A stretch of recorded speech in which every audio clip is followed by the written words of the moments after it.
تجلیل 32 سالگرد استقلالیت دولتی برای سکنان دهه اتفاق جمعیت دهاتی 20 سالگی استقلالیت ناحیه وخش بسیار خاطرمان شد، چون در این روز مشکلی چندین ساله آموزگاران و خوانندگان این دهکده برآورده گشت. انیخترش بنای مؤسسه تحصیلات میانه عمومی رقم 65 با اشتراک نماینده حکومت جمهوری و رهبریت ناحیه امروز مورد استفاده قرار گرفت. Мы выражаем огромную благодарность, искреннюю благодарность свою нашему президенту Имамали Рахмону за поддержку и строительство новой, светлой и просторной школы в нашем кишлаке.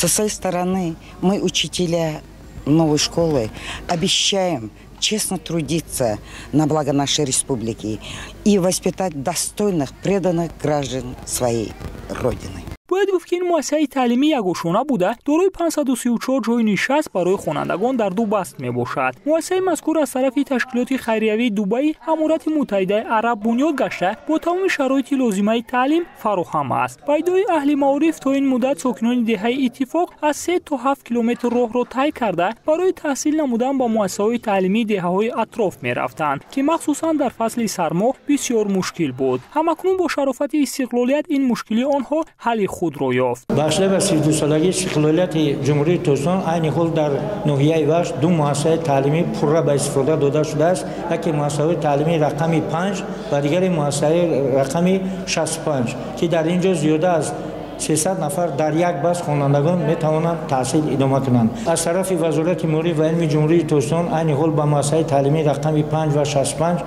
خوب زیاده از 10 تا کامپیوتر تخته الکترونی خوب کمک رسانده شده است. بنای سیمخانه ایلوگی مؤسسه تحصیلات میانه عمومی رقم 5 ناحیه انشاءات جشنی دیگری بود که در این روز با شرکت به واسطه نماینده حکومت جمهوری و مسئولین ناحیه به استفاده داده شد. با بنیاد و مورد استفاده قرار گرفتن 5 سیمخانه ایلوگی مشکل نارسایی جای نشست در این مؤسسه تعلیمی نیز برطرف گشت. مورد تذکر است که بنای مذکور از طرف کمیته پدر و مادران بنیاد گشته با دستگیری مقامات محلی با میز و کرسی مجهز گردانیده شده است.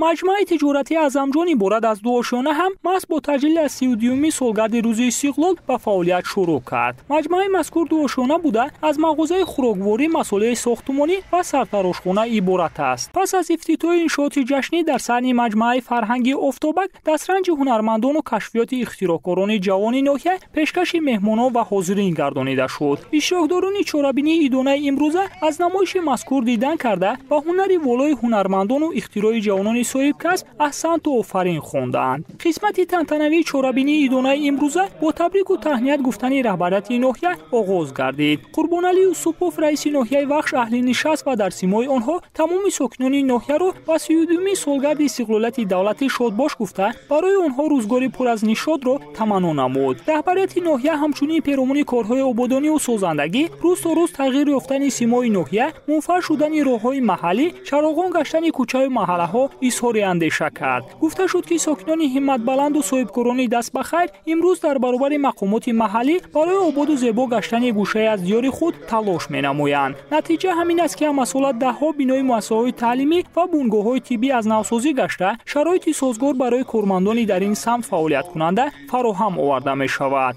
نماینده حکومت جمهوری نیز در نوبت خود امروز به سخن برآمده ساکنان آبادگر و میهن‌پرست بخشان زمین را برای سهم گذاشتن در کارهای سازندگی و بهتر کردن شرایط زیست و زندگی اظهار سپاس گفت. ذکر نمود که اگر استقلالیت برای ما صلح و ثبات و آزادی کامل را فراهم آورد، مردم اتفاق و همدست مملکت شرایط بهتر زندگی را برای خود مهیا ساختند. ما باور داریم در فضای صلح و ثبات و صاحب استقلالی سرتاسر کشور این بعد نیز مردم کنار ناحیه‌داران ایستاده کارهای سازندگی را سرعت می‌دهند. با جنبش گردیدن سخن تبریکاتی در این روز یک قطار فعالان جامعه، سابقه‌داران، صاحبکاران سخاوت‌پیشه و ساکنان مهنت‌دوست برای سهم گذاشتن در کارهای آبادانی و سازندگی محلی زیستی خود و افتخارنامه مقامات اجرایی حکومت دولتی ناحیه وخش سرفراز گشتند.